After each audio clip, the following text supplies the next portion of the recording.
Gonna get into a spoiler-free movie review, joined now by my co-host and wife, Kelsey. How are you? I'm great. I'm holding the emotional support stitch. Oh yeah, if you're watching on YouTube, you can check out the entire new studio space, which we spent a lot of time getting together, finding a lot of things to make this set look a little bit more lively. So if you're not subscribed to the YouTube channel and you're just listening to the podcast, check it out, youtube.com/MikeDistro. All right, let's get into the movie Dumb Money, which after watching this movie, it made me realize how little I know about Wall Street. I know nothing about it.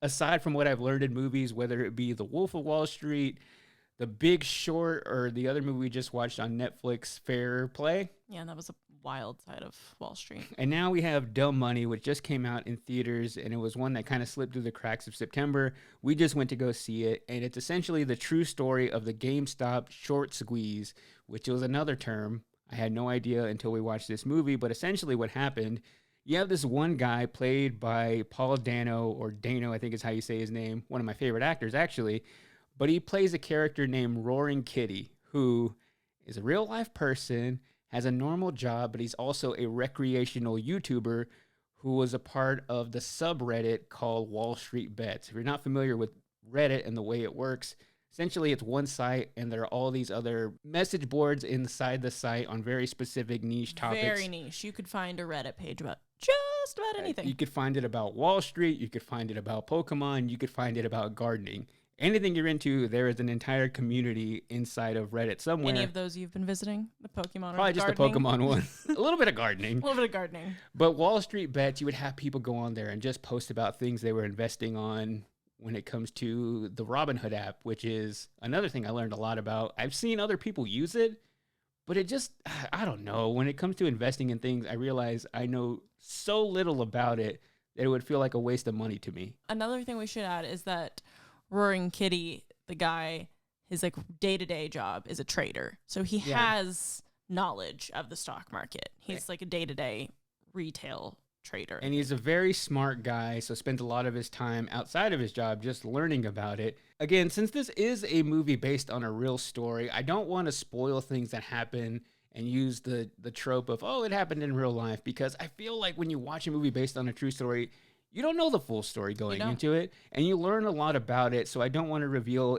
every single entire plot point of this movie, even though, yes, if you Googled it, you could figure it out, because I think the enjoyment of this movie is learning as you go.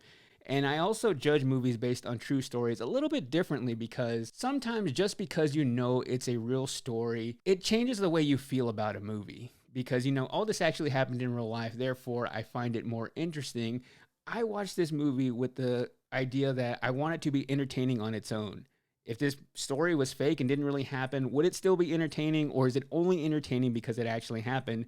I think in the case of Dumb Money, it is just an entertaining movie. It really is. The story itself and all the characters that all had something to do with this entire situation is an entertaining story that, even if this entire thing was completely made up just for the sake of this film, it would be enjoyable. But it's even more wild that it's not made up. up. It's so wild. So essentially what Roaring Kitty does is he just goes on a live stream one day on YouTube and just talks about how he thinks the GameStop stock is interesting, and undervalued. And then shows his spreadsheets of his portfolio, which is the most polarizing thing about his character, and shows that he himself has invested $50,000 of his own money into GameStop. His entire savings account.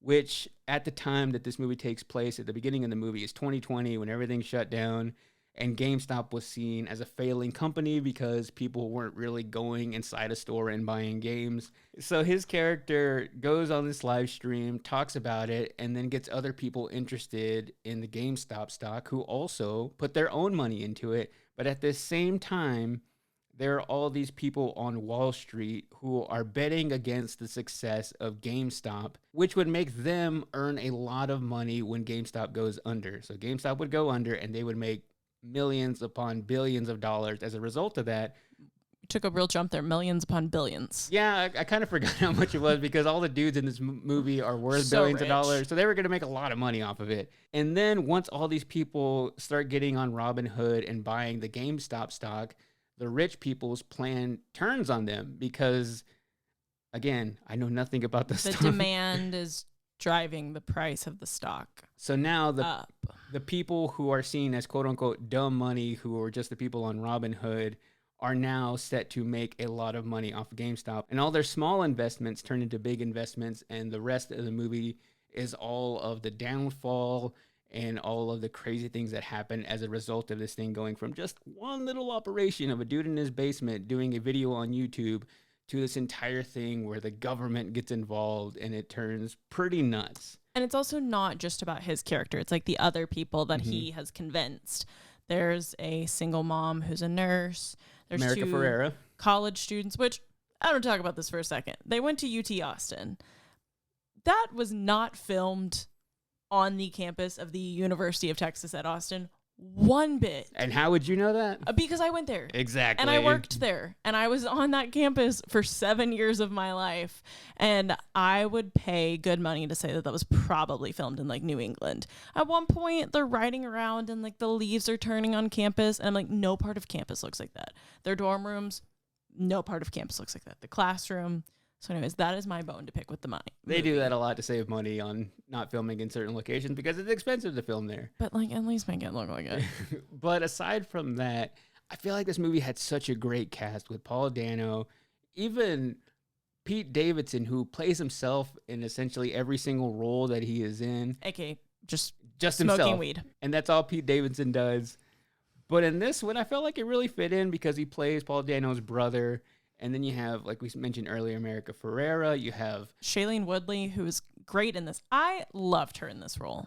Yeah, like I think like this is the kind of role she should take on more. Just like a normal person. Found her very likable in this role. As did I. And then you also have Seth Rogen, who plays one of the rich guys you don't like in this movie. You even have Nick Offerman. Yeah, who Ron Swanson. And the interesting thing about all these characters and the fact that this movie takes place in 2020 and 2021 is they are all in separate locations because we were all separated during that time in the real world. So I felt like the dynamic of this movie was pretty interesting that a lot and most of the main characters are never on screen together. Despite that being the fact of them not having like face-to-face interactions, I felt like the chemistry between all the characters was actually really good, and all of the dynamics of it going from one location to another location really worked throughout the entire movie. Later down the line, when we look back on this movie, I feel like it will be a good representation of what life was like in 2020 and 2021, but I think the main message of this movie is kind of to get you angry about Wall Street, of how some of their practices are so shady, and really how much power really rich people have. And I don't even say rich people, but really wealthy people who have a stupid amount of money. Yeah, this is one of their net worths was like $12 billion.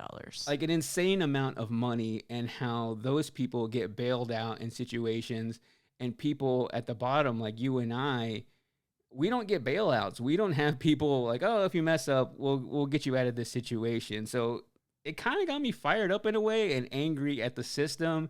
And I really feel like this movie kind of sparked something in me that I didn't really expect. And also the fact that I feel like Shailene Woodley and Paul Dano's character kind of resembled us in a way. I saw a lot of our relationship and their relationship in this movie. Did you see that? Yeah, I was like, would I trust you to invest $50,000 in GameStop stock?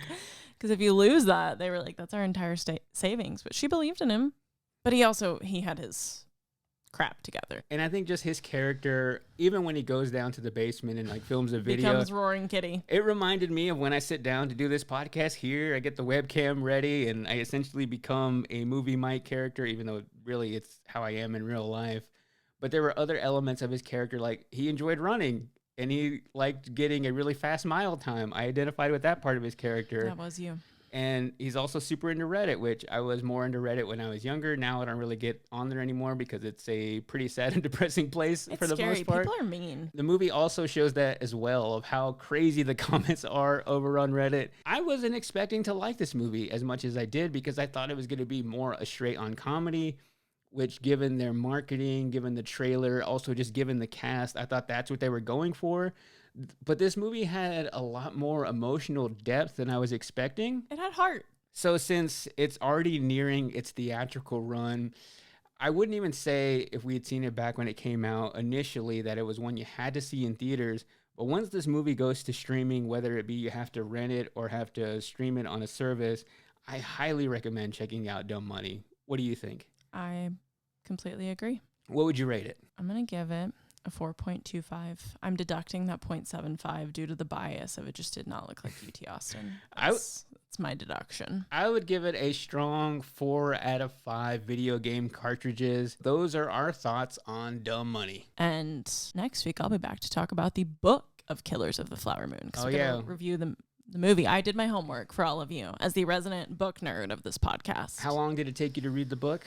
In actuality, a couple days. I started it like a month ago, though, and then got distracted by another book, so I put it down. But then once I picked it back up, it's a slow start, and then it's divided into 3 parts. Once you get halfway through part 1, you can't put it down. So the movie is 3.5 hours long. You're going to have a pretty big investment in this story at the end of it. It's so long. Yeah, you get invested. But me and my book light, we're just reading away this week. So look forward to our Killers of the Flower Moon review next week.